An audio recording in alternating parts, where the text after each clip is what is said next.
निजानंदीना मंगल प्रेम प्रणाम सुंदर साथ जी। वंदो सदगुरु चरण को करू सो प्रेम प्रणाम। अशुभ रण मंगल करण गणेश देव चंद्र जीना। આજે નિજાનંદ હાઉસની અંદર મારા મહુ ગામના ગિરીશભાઈ ભાવસાર કે જેઓ તેમના દાદા મૂળચંદ છગનલાલ ભાવસાર કે જેઓ 1968-70ની આસપાસ મહુ ગામના સરપંચ હતા અને તેઓએ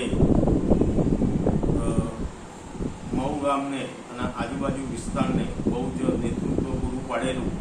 ત્યારે એમની વાત કરું તો મહુ ગામની અંદર આત્મતી જળાશય મતલબ ડેમ વધવાનો હતો અને એ ડેમની ઊંચાઈ એ બહુ જ વધારે હતી અને અમારું જો જૂના ભવનાથ આવેલું છે સ્વયંભૂ શિવલિંગ છે અને એ જૂના ભવનાથ મંદિર એ ડૂબની અંદર જતું હતું અને એ સ્થળાંતર કરી અને અત્યારે જે પીપળા છે તો નવા ભવનાથ લઈ જવાનું શિવલિંગ।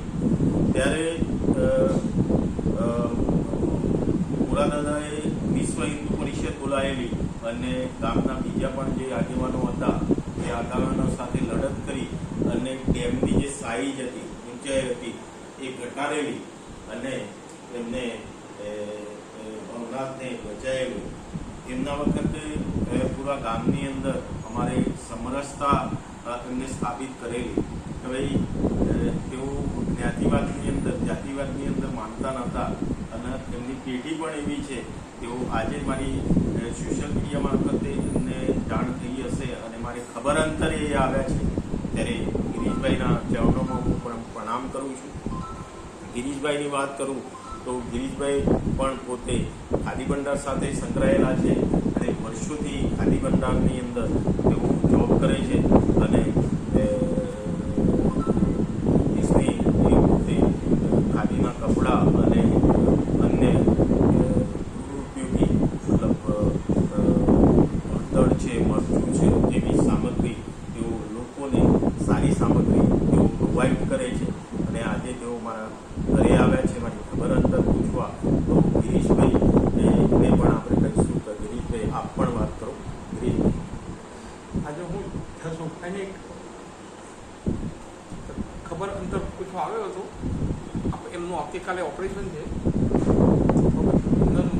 માતાજી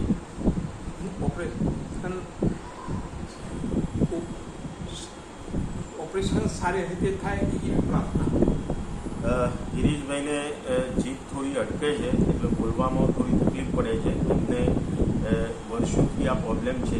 તેમના જે આશીર્વાદ આપ્યા એ આશીર્વાદને હું માથે ચડાવું છું।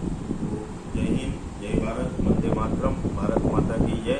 જશવંત નિજાનંદીના આપ સૌ સુંદર સાધના ચરણોમાં મંગલ દે।